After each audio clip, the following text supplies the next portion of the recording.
은밀하게. 지난주에 이어서 두 번째 시간입니다. 항저우 아시안게임이 막을 내렸어요. 국내 유통업계에서 이 아시안게임 효과를 톡톡히 보고 있다는 뉴스를 들었습니다. 이번 아시안게임 2관왕을 차지한 배드민턴 안세영 선수가, 그리고 금메달 1개, 동메달 3개를 쓸어담은 신유민 선수, 이런 선수들, 국가대표들의 그 활약에 힘입어서 아시안게임 스포츠 관련 상품 판매 신장률, 즉 판매율이 전년 대비해서 2자릿수나 성장을 했다고 합니다.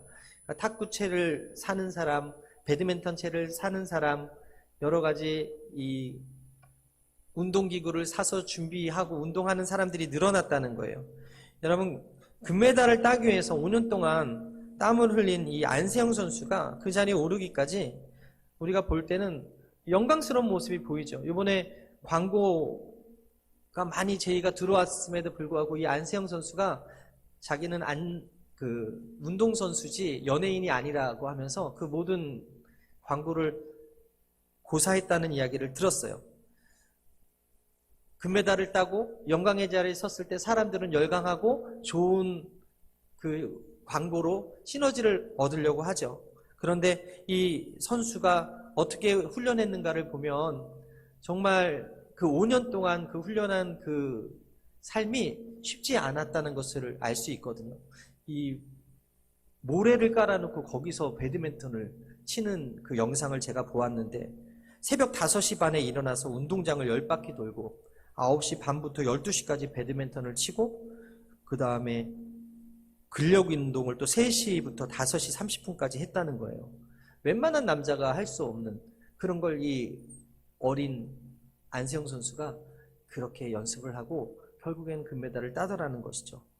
탁구 신유빈 선수도 오전 6시에 일어나서 트랙을 10바퀴를 돌고 에어로빅을 하고 스윙 운동을 하고 오전 오후 그 다음에 야간 훈련까지 해서 10시간에서 14시간을 하루도 빠짐없이 훈련을 해서 그 자리에 있게 되었다라는 인터뷰를 보았습니다. 사람들은 보이는 것만 가지고서 열광을 하고 그 자리에 있는 것만 부러워하지만 보이지 않는 훈련들, 은밀하게 행해왔던 그러한 열심은 알지 못하는 경우가 많이 있더라는 것이죠. 여러분, 중국의 주역에 보게 되면 이상경빙이라는 말이 나옵니다. 서리가 내리면 두꺼운 얼음이 얼게 된다라는 뜻이죠. 그래서 어떤 일이, 큰 일이 닥칠 때는 반드시 징후가 있기 때문에 미리미리 준비하고 대비하라는 말이에요. 심리학에서는 하일리 법칙이라고 하거든요. 1931년에 미국의 한 여행사 보험 관리사였던 허버트 윌리엄 하일리라는 사람이 보험 사고율 7만 5천 건의 산업재해 원인을 연구해 보니까 대형 사고 한 건이 터지기 전에는 29건의 경미한 사고가 생기고 300건의 잠재적인 징후가 나타난다라고 해서 반드시 큰 사고가 있을 때는 은밀한 징후들이 있다라는 것을 밝혀낸 게 하일리 법칙이거든요. 이번 주에도 저희 아내하고 킹마트에서 장을 보고 나오는데 접촉사고가 났습니다. 큰 사고가 나지 않았고 그냥 이렇게 살며시 저희 아내가 그 옆에 이렇게 있던 차를 이렇게 뽀뽀를 하는 그런 일이 있었는데, 여러분, 사고가 나기 전에 항상 그런 징후들이 있는 거예요. 괜찮은 죄가 있어요. 내가 지금 당장 지어도 죽지 않은 죄가 있어요. 지금 아무런 일이 발생하지 않는 불순종의 죄가 있을 수 있어요. 그런데 여러분, 그 죄가 쌓이고 쌓이면, 불순종이 쌓이고 쌓이면 결국에는 사고가 날 수 있어요. 결국에는 하나님께서 심판의 칼을 빼어드는 날이 있을 수 있다는 거예요. 왜냐? 우리 하나님은 은밀하게 보시는 하나님이시고 은밀하게 보시고 갚으신다고 말씀하고 있기 때문에 그렇습니다. 여러분, 예레미야 23장 24절에 야훼의 말씀이니라 사람이 내게 보이지 아니하려고 누가 자신을 은밀한 곳에 숨길 수 있겠느냐? 야훼가 말하노라 나는 천지에 충만하지 아니하냐. 여러분, 우리가 공기가 있으니까 살잖아요. 공기가 없으면 죽어요. 우리 하나님도 무소부재 하시다고 이야기했어요. 아무도 없는 것 같고 아무도 보지 않는 것 같다고 해도 은밀한 중에 하나님께서 다 보고 계시다라는 거죠. 요셉이 은밀한 그 유혹에 넘어가지 않을 수 있었던 이유가 무엇입니까? 하나님 존전의식이 있었기 때문에 그래요. 마찬가지 우리가 혼자 있어도 혼자 있는 게 아니에요. 지난주에 말씀드렸잖아요. 핸드폰 패턴을 푸는 순간 여러분들의 본 모습이 나온다. 카톡 개인 보기를 보면 여러분들의 모습이 나오고 유튜브 알고리즘을 보면 여러분들이 어떤 것을 심취해 있는가가 나타난다. 유튜브도 알고 카톡의 관리자도 아는데 하나님이 여러분들을 모르시겠느냐라는 것이죠. 여러분 이번에 하마스가요 전쟁을 2년간 준비했는데 이스라엘의 군사들이 몰랐다는 거예요. 그 모하드라고 해가지고 미국의 CIA 같은 국가정보원이 이스라엘에 어떻게 보면 전 세계적으로 정보력이 최고라고 하는데도 불구하고 2년 동안 이 공격을 준비했는데 까맣게 모르고 당했다라는 거예요. 여러분 전문가는 많아요. 그런데 미래를 예견하는 전문가가 없어요. 근데 하나님은 2000년 전에 이미 말세에 되어질 일들 그리고 말세에 주님 오시기 직전에 우리에게 닥칠 일들을 말씀하고 있다라는 거죠. 처처의 기근과 홍수와 지진과 여러 가지 전쟁의 소식과 난리와 소문들이 있을 것이다라고 말씀하고 있고 요한계시록 20장에 보게 되면 곡과 마곡의 전쟁이라고 해서 이제 아마겟돈이 일어나고 적그리스도가 나타나고 결국에는 하나님이 오시기 전에 그 악한 통치자가 일어날 것이다라는 전쟁 소문 이야기들이 요한계시록 20장에 다 기록이 되어 있더라는 거예요.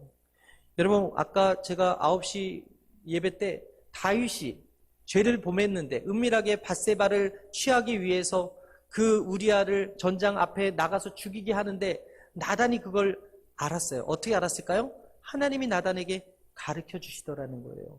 여러분 우리가 아무도 보지 않는 곳에 아무도 알지 못하는 곳에 나는 괜찮겠지라고 생각하는 죄들이 혹시 있다면 하나님이 아시고 하나님이 보시고 하나님이 갚으신다. 그럼에도 불구하고 다윗이 사용되고 그럼에도 불구하고 다윗을 하나님께서 쓰실 이유는 그 죄를 지적한 나단 선지자의 그 말에 반응하고 가슴을 치며 회개하고 주 앞에 무릎 꿇고 용서를 구했기 때문에 그래요. 저는 몰라요. 여러분들이 어떤 죄를 짓고 있는지. 그리고 어떤 모습으로 은밀하게 우리가 불순종하고 있는지도 모릅니다. 그러나 하나님은 아신다는 이 말씀의 거울 앞에서 우리가 다시 한번 하나님 앞에서 순종하며 회개하며 가슴을 치는 은혜가 있게 되기를 주님의 이름으로 축원합니다. 오늘 본문에 보게 되어도 은밀한 중에 보시고 은밀한 중에 갚으시는 너의 하나님이라고 이야기합니다. 지금 당장 우리가 죄를 짓고 불순종해도 아무 일이 없다고 해서 여러분 그것이 아무 일이 없는 게 아니라는 거예요. 어느 순간부터 말씀이 들리지 않아요. 어느 순간부터 내가 입술에서 흥얼거리는 찬양이 아니라 흥얼거리는 가요가 되더라는 것이죠. 분명 내가 예수 믿는다고 하는데도 불구하고 불순종이 쌓이면 죄가 쌓이면 교회에서 하는 모든 찬양이라던가 기도라던가 말씀 듣는 거라던가 이런 것들이 마음이 불편해지는 거예요. 그래서 하루, 이틀, 3일 불순종이 쌓이다 보면 교회 나오는 것도 어느 순간 싫어지고 그러다가 교회의 자리, 예배의 자리를 떠나게 되는 사람들이 너무나 많이 있다라는 것이죠. 여러분 우리가 안심하지 말아야 될 것은 분명 하나님이 우리의 심판자가 되시고 지금도 다림줄을 가지고 죄의 경중을 보고 계신다고 말씀하고 있기 때문에 그래요. 아모스 7장 7절인데 우리 함께 읽겠습니다. 시작. 또 내게 보이신 것이 이러하니라. 다림줄을 가지고 쌓은 담 곁에 주께서 손에 다림줄을 잡고 서셨더니 야훼께서 내게 이르시되 아모스야 내가 무엇을 보느냐. 내가 대답하되 다림줄이니이다. 주께서 이르시되 내가 다림줄을 내 백성 이스라엘 가운데 두고 다시는 용서하지 아니하리니. 여러분 하나님의 다림줄에 우리가 죄로 치우치면 안 된다라는 거예요. 하나님의 다림줄에 하나님이 기뻐하시는 일에 치우치는 은혜가 있게 되기를 바랍니다. 지난주에 은밀하게 일하시는 예수님과 은밀한 죄를 짓지 말라는 말씀으로 은혜를 나누었는데 오늘도 세 가지 함께 나누겠습니다. 첫 번째 따라하겠습니다. 은밀하게 구제하라. 은밀하게 구제하라. 예수님께서 오른손이 하는 것을 왼손이 모르게 하라라고 말씀하셨는데 그 뜻이 무엇입니까? 사람에게 보이려고 하지 말라라는 거예요. 사람에게 보이려고 하는 것이 아니라 하나님이 기뻐하는 일을 하라는 거예요. 마태복음 6장 1절에서 4절 함께 읽겠습니다. 시작. 사람에게 보이려고 그들 앞에서 너희 의를 행하지 않도록 주의하라. 그리하지 아니하면 하늘에 계신 너희 아버지께 상을 받지 못하느니라. 그러므로 구제할 때 외식하는 자가 사람에게서 영광을 받으려고 회당과 거리에서 하는 것 같이 너희 앞에 나팔을 불지 말라. 진실로 너에게 이르노니 그들은 자기 상을 이미 받았느니라.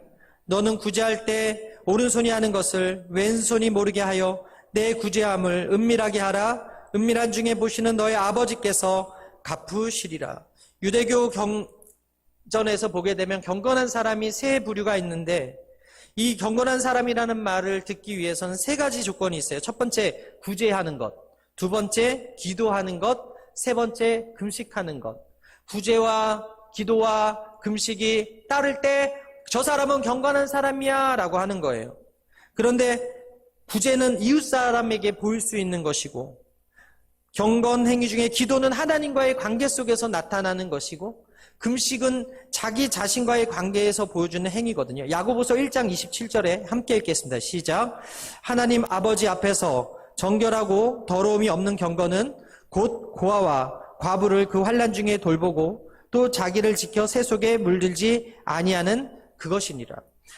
과부, 고아, 나그네, 약한 자들이 환난을 당할 때 돌보아주는 구제가 하나님 앞에서 정결하고 더러움이 없는 경건이라는 거예요. 성경책을 끼고 다니며 예배드리고 날마다 기도하는 것이 경건이 아니라 하나님이 인정하고 하나님이 원하시는 진실한 경건의 모습은 환난 가운데 있는 약한 자, 소외된 자, 과부와 고아와 나그네의 하나님이 보시는 그 사람들을 구제하는 자들이라고 이야기하는 거예요. 여러분 구약을 보게 되면 하나님은 특별히 가난한 자들을 늘 염두에 두시고 이스라엘 백성들에게 자주 교훈하는 것을 우리가 볼 수 있는데 신명기 15장 11절에 땅에는 언제든지 가난한 자가 그치지 아니하겠으므로 내가 내게 명령하여 이르노니 너는 반드시 내 땅 안에 내 형제 곧 곤란한 자에게 궁핍한 자에게 내 손을 펼치니라라고 말씀하고 있어요. 하나님 백성에게도 가난한 자가 있고 궁핍한 자가 있죠. 신명기 15장 10절에 너는 반드시 그에게 줄 것이요 줄 때는 아끼는 마음을 품지 말 것이니라. 이로 말미암아 내 하나님 야훼께서 내가 하는 모든 일과 내 손이 닿는 모든 일에 내게 복을 주시리라. 가난한 자를 은밀하게 도우면 가난한 자에게 은밀하게 나누면 하나님께서 갚아주시겠다라는 거예요. 예수님께서 천상에 있는 영광의 보좌를 스스로 포기하시고 이 세상에 찾아오실 때 부유한 자로 오지 않으셨습니다. 이 세상에 찾아오셨을 때 임금과 왕, 권세자로 찾아오지 않으셨습니다. 가난한 자로 찾아오셨다는 것을 우리가 기억해야 된다는 거예요. 일평생 가난한 자, 병든 자, 세상 사람들이 소외시키고 인정하지 아니하는 가난한 사람들, 대우받지 못하는 사람들 편에서 사역하셨다는 것을 우리가 기억해야 된다는 거예요. 누가복음 7장 34절인데요. 함께 읽겠습니다. 시작. 인자는 와서 먹고 마시매 너희 말이 보라 먹기를 탐하고 포도주를 즐기는 사람이요 세리와 죄인의 친구로다. 여러분 많은 사람들이 친구 삼기 원하는 사람은 권력 있는 사람이요 돈 있는 사람이요 인기 있는 사람이요 명예 있는 사람인데 예수님이 누구를 친구 삼기 원하셨다고요? 세리와 가난한 자, 죄인과 창기들이었다라는 거예요. 지구상에 지금 세워져 있는 교회가 예수님의 몸이라면 세상 사람들 앞에 교회가 어떤 이미지로 비춰져야 되겠습니까? 가난한 자의 편에 서 있고 사랑을 실천하는 모습 속에서 세상 사람들 앞에 보여질 때 그 교회가 예수님 닮은 교회고 예수님의 교회고 예수님이 원하시는 교회임을 믿으시게 되길 바랍니다. 저는 바라기는 우리 여의도 순복음 횡성교회가 그런 교회가 되길 바라고요. 여러분들이 각자 성전이 되어서 가는 곳마다 약한 자, 소외된 자들이 살아나는 은혜가 있게 되기를 주님의 이름으로 축원합니다. 지하철을 타게 되면요, 노숙자들이요, 장애인들이요, 찬송가를 틀어요. 유행가를 틀지 않습니다. 왜 그래요? 기대하고 있다는 거예요. 그리스도인은 다를 것이다. 말씀대로 그들이 산다면 반드시 우리를 도울 것이다라는 기대가 있어요.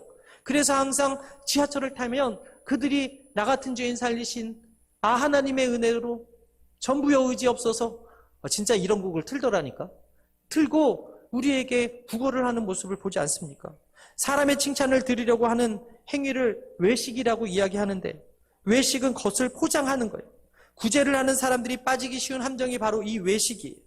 이 외식을 사람 앞에서 나팔분다라고 표현을 하는데, 여러분, 구제라는 것은 우리 모두에게 중요한 것이지만 구제를 행할 때 자랑이 되지 않도록 하나님 앞에서 자랑이 되어야지 사람 앞에서 보이려고 하려고 하면 안 된다라는 것입니다. 실제로 마태복음 25장에 비유가 나오는데, 예수님이 재림하실 때 온 인류를 자기 앞에 불러 모으신대요. 그리고 그때 천사들이 오른쪽에는 양들이, 왼쪽에는 염소가, 즉 오른쪽에 사람들, 왼쪽에 사람들을 갈라놓는데요. 그리고 예수님께서 오른쪽에 있는 양들에게 말씀하는 거예요. 너희들은 가난한 자를 부지런히 찾아 돌보았구나. 감옥에 갇힌 자를 불쌍히 여겼구나.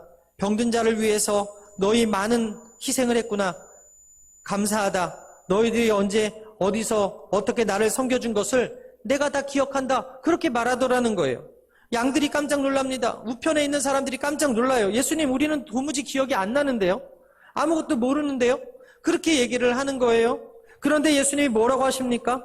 나는 다 알고 있다고 이야기하는 거예요. 마태복음 25장 40절에 임금이 대답하여 이르시되 내가 진실로 너에게 이르노니 너희가 여기 내 형제 중에 지극히 작은 자 하나에게 한 것이 곧 내게 한 것이니라 하시고, 지극히 작은 자 하나에게 했는데 나는 잊어먹었는데 예수님은 기억하고 있다면 이것이 진짜 구제고 이것이 하나님이 진짜 기뻐하시는 일임을 믿으시게 되기를 바랍니다. 이번에 예수님께서 왼편에 있는 사람들, 염소들에게 말합니다. 너희들은 가난한 자를 봐도 못 본 채 했다. 너희들은 감옥에 갇혀서 고생장하는 자들 한 번도 찾아간 일이 없다. 너희들은 병든 자를 보아도 남의 일처럼 생각하고 무시하고 외면하고 고통당하는 자를 봐도 못 본 척했다. 그랬더니 그들이 합창을 하는 거예요. 예수님, 우리가 이것도 했고 이것도 했고 이것도 했고 이것도 했습니다. 그들은 자그마한 것까지 다 기억하고 예수님 앞에서 변론하고 있는 거죠. 근데 예수님이 뭐라고 해요? 나는 도무지 알지 못한다라는 거예요. 사람들이 칭찬하는 그 모든 것들은 예수님께서 도무지 알지 못한다라고 이야기한다는 거예요. 마태복음 25장 44절 이하에 함께 읽을까요? 시작. 그들도 대답하여 이르되 주여, 우리가 어느 때에 주께서 줄이신 것이나 목마르신 것이나 나그네 되신 것이나 헐벗은 것이나 병드신 것이나 옥에 갇히신 것을 보고 공양하지 아니하더이까. 이에 임금이 대답하여 이르시되 내가 진실로 너희에게 이르노니 이 지극히 작은 자 하나에게 하지 아니한 것이 곧 내게 하지 아니한 것이니라 하시니 그들은 영벌에 의인들은 영생에 들어가리라 하시니라. 아멘. 저는 우리 여의도 순복음 행성교회가 정말 지금도 우리 그 위층에서 아이들이 뛰어놀고 예배를 드리고 있지만 이 작은 자 한 사람 한 사람을 귀히 여기고 그 아이들에게 정말 예수 그리스도의 복음을 잘 증거해서 사랑하는 은혜가 있게 되기를 바랍니다. 가난한 자들이 항상 주변에 있을 때 무시하고 모른 척하는 부자가 아니라 정말 그들을 품고 그들을 위해서 기도하고 그들에게 복음을 증거하고 그들에게 삶을 나눌 수 있는 은혜가 있게 되기를 바랍니다. 성경에 사르밧 과부 이야기가 나오잖아요. 엘리야가 3년 6개월에 이스라엘의 기근과 가뭄의 저주를 선포했어요. 사르밧 지방의 과부의 집에 유숙하는 중에 한 줌의 보리가루하고 적은 기름밖에 없던 사르밧 과부는 이걸 먹고 죽으려고 했어요. 더 이상 살 소망이 끊어졌고 앞으로 계속해서 좋은 일보다는 나쁜 일이 있을 것 같아서 마지막으로 이거 먹고 죽으려고 했어요. 그런데 엘리야가 하나님의 음성을 들었어요. 그 사르밧 과부에게 가라고. 그래서 가서 넉살 좋게도 떡을 해오라는 거예요. 3년 6개월의 가뭄과 기근의 때 여러 날을 먹지 못한 그 과부가 기가 찰 노릇이었어요. 이거 먹고 죽으려고 했는데 주의 종이 와서 선지자가 와서 뺏어 먹으니까 웬만한 사람들은 내쫓겠죠. 웬만한 사람은 대접하지 않을 것입니다. 그런데 이 여인은 어떻습니까? 대접했다라는 거예요. 이 여인은 그 선지자를 위해서 자신이 먹으려고 했던 그 떡을 선대했다라는 거예요. 그러자 어떤 일이 있었어요? 엘리야의 하나님에 대한 기도가 이렇게 기록되어 있죠. 열왕기상 17장 16절에 야훼께서 엘리야를 통하여 하신 말씀같이 통의 가루가 떨어지지 아니하고 병의 기름이 없어지지 아니하니라. 여러분, 이 과부가 단지 선지자를 대접했을 뿐인데 하나님께서 3년 6개월 동안 떡과 기름이 떨어지지 아니하도록 복을 주시더라는 거예요. 더욱이 이 과부 아들이 죽게 되거든요. 그럴 때 또 엘리사가 가서 열왕기상 17장 22절에 보게 되면 엘리야가 야훼께서 엘리야의 소리를 들으심으로 그 아이의 혼이 몸으로 돌아오고 살아난지라. 생면부지의 선지자가 가뭄에 찾아와서 먹을 것을 달라 했을 때 먹고 죽으려고 했던 떡과 가루로 그 밀가루와 그 기름으로 떡을 만들어서 죽으려고 했는데, 먹고 죽으려고 했는데 이것을 그 선지자를 대접했더니 어떤 일이 있었어요? 가뭄이 끝날 때까지 먹을 것이 끊이지 아니하고 죽었던 아들이 살아나는 그런 복을 받게 되더라는 거예요. 여러분, 사람에게 보이려고 하는 것이 아니라 이해되지 않아도 우리가 오늘 나에게 있는 가난한 자들, 약한 자들을 돌보고 섬길 때 하나님은 공짜가 없으시고 은밀한 중에 보시면서 갚으시는 하나님이심을 믿으시게 되길 바랍니다. 바울의 동역자 바나바, 자기 재산을 교회에 바쳐서 가난한 사람들이 필요에 따라 가져가도록 먹고 입게 했다고 사도행전 4장 36절은 기록하거든요.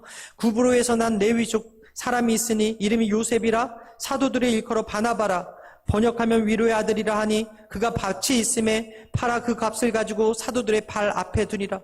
그 일로 인해서 사람들이 칭찬을 하게 되는데 사도행전 11장 24절에 바나바는 착한 사람이요 성령과 믿음이 충만한 사람이라 이에 큰 무리가 주께 더하여지더라. 신실한 마음으로 밭을 팔아서 하나님께 예물을 드리고 그것으로 인해서 가난한 자들을 나누었던 이 바나바를 보고서 어떤 사람들이 마음에 탐욕이 들어갔어요. 아, 나도 좀 인정받아야 되겠다. 아, 나도 좀 사람들이 칭찬하는 사람이 돼야 되겠다. 그 사람들이 누구냐면 아나니아와 삽비라라는 사람이었죠.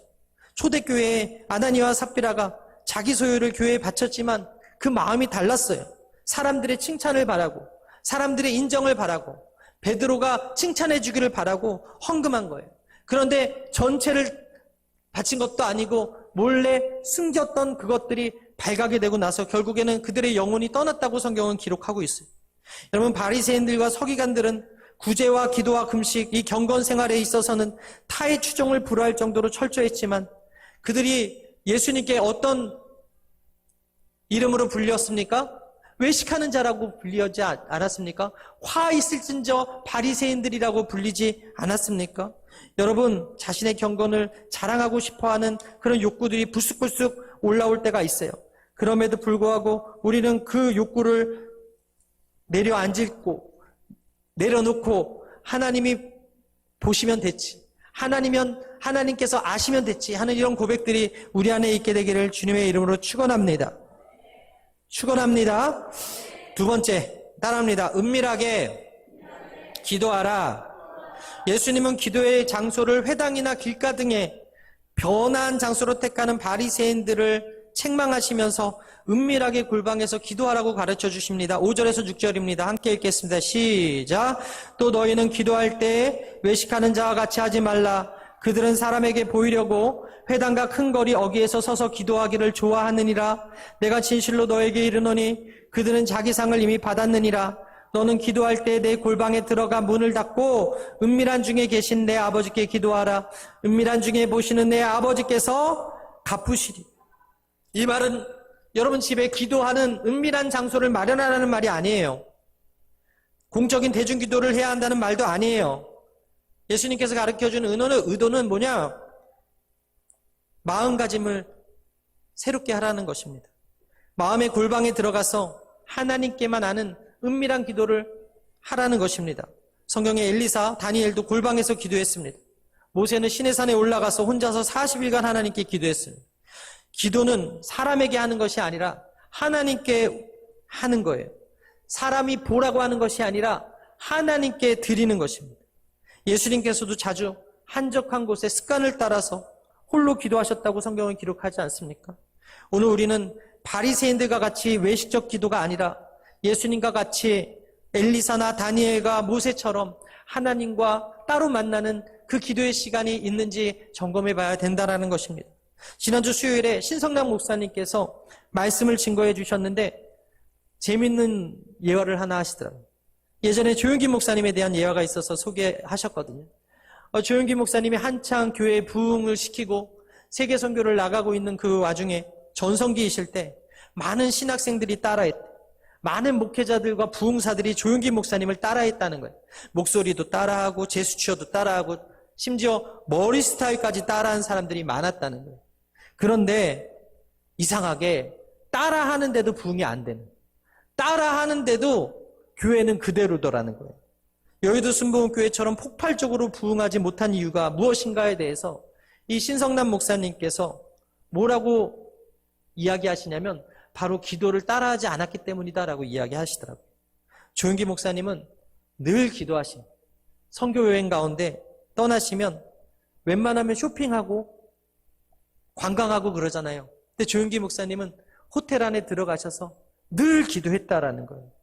성회 전에도 기도하고 성회 끝나서도 기도하고 하루에 3시간 이상씩 늘 보나 보지 않으나 사람들 아니라 하나님 앞에서 기도하더라는 거예요.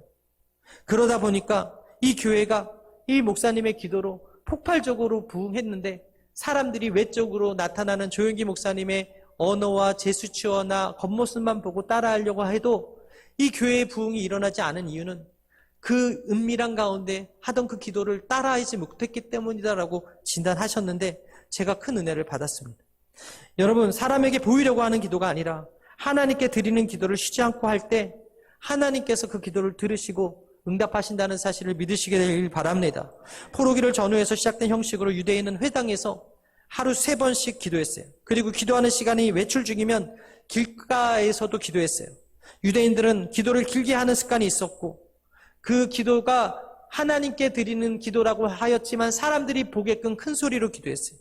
여러분, 예수님이 오늘 기도로 길게 하는 것을 정죄하는 것이 아닙니다. 예수님이 정죄하신 것은 바로 과시하기 위한 기도, 사람들에게 보이려고 하는 기도를 정죄하시고 그 마음과 태도의 동기를 살피라고 이야기하시는 거예요. 기도에 대한 문제는 유대인들에게만 국한된 문제가 아니라 오늘 우리가 이 시간 진지하게 생각해야 될 문제임을 기억하시게 되기를 바랍니다. 하나님께서 은밀하게 기도하면 위대하게 역사하신다고 말씀하고 있어요. 따라합니다. 은밀하게 기도하면 위대하게 역사하신다. 기도의 시간은 하나님과 나만이 아는 행복한 시간이 아닙니까? 고린도후서 12장 2절에 보게 되면 사도 바울은 그의 편지에서 그가 기도할 때 하나님께서 보여주시는 환상을 보았다고 기록하고 있는데 고린도후서 12장 2절에 내가 그리스도 안에 있는 한 사람을 아노니 그는 14년 전에 셋째 하늘에 이끌려간 자라 그가 몸 안에 있었는지 몸 밖에 있었는지 나는 모르거니와 하나님은 아시느니라. 여러분, 우리가 기도한다는 사실만큼 우리가 하나님의 사람임을 더 정확하게 분명하게 보여주는 증거가 없어요. 우리가 골방에 들어가서 은밀하게 기도하면 사람들은 몰라줘도 하나님은 아십니다. 사람들은 몰라줘도 하나님은 아십니다. 그래서 오늘 이 말씀을 받은 여러분들이 은밀한 골방으로 들어가서 기도의 끈을 놓지 않고 기도가 만사고 기도가 역사고 기도가 형통임을 믿으시고 기도하는 여러분 되시기를 주님의 이름으로 축원합니다. 축원합니다. 마지막, 은밀하게 보시고 갚으시는 하나님입니다. 여러분, 모든 행위와 모든 은밀한 것은 선악간에 판단하시는 분이 누구다? 하나님이시다. 전도서 12장 14절 함께 읽겠습니다. 시작. 하나님은 모든 행위와 모든 은밀한 일을 선악간에 심판하시리라. 로마서 2장 16절 시작. 곧 나의 복음에 이른 바와 같이 하나님이 예수 그리스도로 말미암아 사람들의 은밀한 것을 심판하시는 그날이니라. 여러분, 은밀한 중에 보시는 하나님 앞에 은밀한 구제로 선행을 쌓고 은밀한 기도로 부르짖기 시작하면 하나님은 분명히 갚으시겠다라고 말씀하고 있어요. 본문 6절에 보게 되니까 내 구제함이 은밀한 중에 보시는 너희 아버지가 갚으시겠다라고 말씀하고 있어요. 성경에 보게 되면 여러분, 다윗이 하나님께서 은밀하게 보시고 갚으신 사건이 나오는데요. 블레셋의 시글락성이 아말렉군의 침입으로 잿더미가 된 상태에서 아내와 자녀들이 모두 포로로 끌려가게 됩니다. 지금 하마스가 갑자기 쳐들어와서 그 인질을 150명 이상을 끌러 포로로 데려간 것처럼 아말렉이라는 이 족속들이 블레셋에서 기거하고 있던 다윗의 자녀들과 아내들을 그리고 그 군사들의 여인들을 다 끌고 간 거예요. 다윗의 부하 600명을 데리고 부솔 시내에 도착했는데 너무나 빨리 달린 나머지 200명이 낙오했어요. 그럼에도 불구하고 그들을 내려놓고 400명이 뛰어들어가서 그 아말렉군을 처치하고 모든 것을 되찾아온 사건이 기록되어 있어요. 그런데 이 승리 전에 성경이 우리에게 이야기하는 것은 무엇이냐면 어느 작은 애굽 소년이 있었다라는 거예요. 이 승리를 위해서 큰 일을 할 사람이 누구였냐면 이 아말렉에서 시종을 들던 애굽 소년 아이가 병이 들었는데 그 아이를 매몰차게 버렸다라는 거죠. 그래서 이 아이가 쫓겨나서 가고 있는 도중에 다윗 일행을 만나게 되는 거예요. 그리고 그 다윗 일행이 그 긴급하고 바쁜 와중에서도 그 애굽 아이 소년을 무시하거나 모른 채 하지 아니하고 떡을 주고 먹을 것을 주고 기력을 솟행케 도와주고 그 아이를 통해서 그 자녀들이 그 아내들이 어디로 잡혀갔는지를 알게 되는 성경의 기록이 사무엘상 30장에 기록되어 있거든요. 무리가 들에서 애굽 사람 하나를 만나 그를 다윗에게로 데려다가 떡을 주어 먹게 하여 물을 마시게 하고 그에게 무화과 뭉치에서 맨덩이에 하나와 건포도 2송이를 주었으니 그가 밤낮 사흘 동안 떡도 먹지 못하고 물도 마시지 못하였습니다. 그가 먹고 정신을 차림에 다윗이 그에게 이르되 너는 누구에게 속하였으며 어디서 왔느냐? 알지 못하는 상황에 대접을 한 거죠. 하니 그가 이르되 나는 애굽 소년이요 아말렉 사람의 종이더니 사흘 전에 병이 들매 주인이 나를 버렸나이다. 병 들었더니 버리는 거예요. 쓸모가 없어졌어요.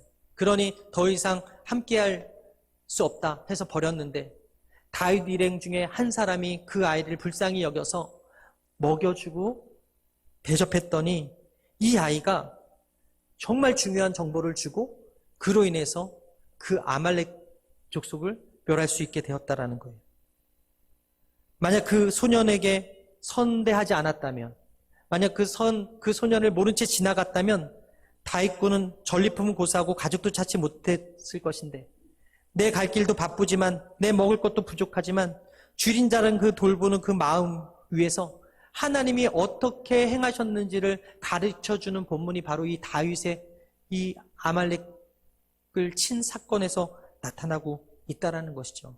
여러분, 그 아람의 2인자였던 나아만 사건이 또 있죠. 소위 부와 명예의 모든 것 권력을 가진 사람인데 그가 나병에 걸렸어요. 근데 그가 치료받는데 결정적인 역할을 한 게 누구였습니까?